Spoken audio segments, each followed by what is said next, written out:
In this video, I'll go over a quick slide on the new features in 2.014 as well as some other goals in this release. If you want to see sort of the current, I usually put a, a slide deck with new features or enhancements on in the files directory with iperf 2. But let's go to the new features. So the main goals, there's two goals of 2.014. One was to sort of try to clean up the code a little bit.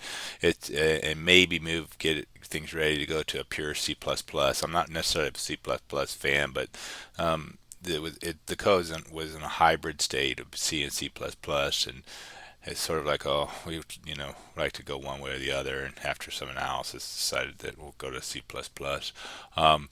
But anyway, that's not really matter. That doesn't really matter to anybody other than maintainers, because the performance should be done pretty well. I mean, regardless of the implementation.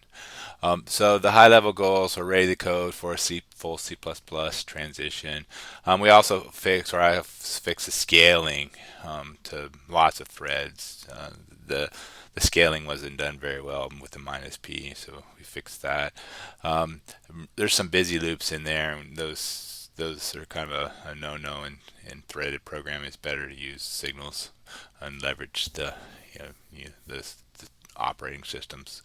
The recursion that was in there was kind of not very helpful, so removed all the recursion. Encapsulation of mutexes was done in condition variables to try to make when you do code that hopefully that you won't have as many human errors with respect to sort of complicated mutex stuff. Moved the runtime per packet stuff when possible to setup time to get it out of the runtime path. There's no reason to be doing tests that can be done at setup time in the runtime path. Again, that will go there was performance. We cleaned up the design abstractions to some degree. The data structures weren't all that clean. They were there, but just not done well. So we just made them more, a little bit cleaner, hopefully. Did explicit thread sequencing on startup. Increased the performance to work with 100 gigabit networks, and we improved the reporter thread and traffic thread interactions. Enabled thread debug support, fast sampling, which actually was in 2.03. Like I said, the 100 gig performance tuning. So we got that all in 2014. Some of this stuff is still under test, so there might be some code changes as we go forward, but you get the gist of it. The new features, there's actually a pretty rich new feature list. The connect only test, which is basically to measure the three-way handshake. It also gives you a mean, min, max standard deviation in the final report, so you can run them lots of tests, connect three-way handshakes, and get statistics on them. We added the trip times option, which is the burst write to read, and that's sort of an end-to-end latency from when the write occurred, was initiated at the application level, to when the server finished the read of that write. And so that's what you care about, is memory move from point A to B. It starts at the initial write, at the beginning of the write, and ends at the final read. So that we also produce end-to-end memory use per Little's law.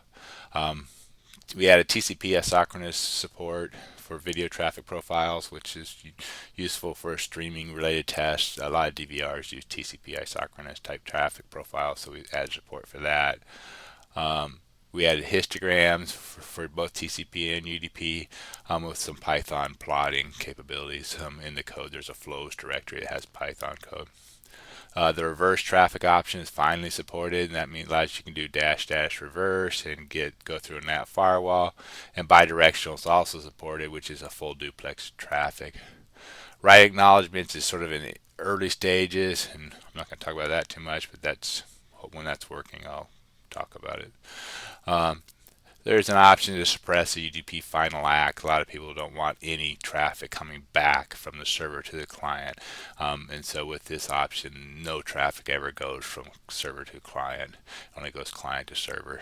But you won't get the final report at the end on the client side. It'll only be on the server side. You can set a transmit start time using an epoch format, so you can sort of schedule iperfs, multiple instances of it. And there's a delay or holdback, meaning I don't want to start sending the data transfer until there's been all the three-way handshakes have completed. And this works in mostly a distributed system, where you want to get traffic, everybody competing, and some guys you don't want their three-way handshake be part of the test. There's a write synchronization option, and an option to disable some synchronization, and interval-based reporting has been enhanced to include time, packets, or frames. So it's not just a time-based, but you can have reports based on other events like number of packets or a video frame or burst. So those are pretty much the main things, and then I'll do videos on all of them, individual videos, so you can get an idea on how to use them. But that's 2.014's sort of new feature list. The code's still being developed, so there might be bugs here and there, but it's getting closer to being done. So feel free to get download it, compile it, and give it a try.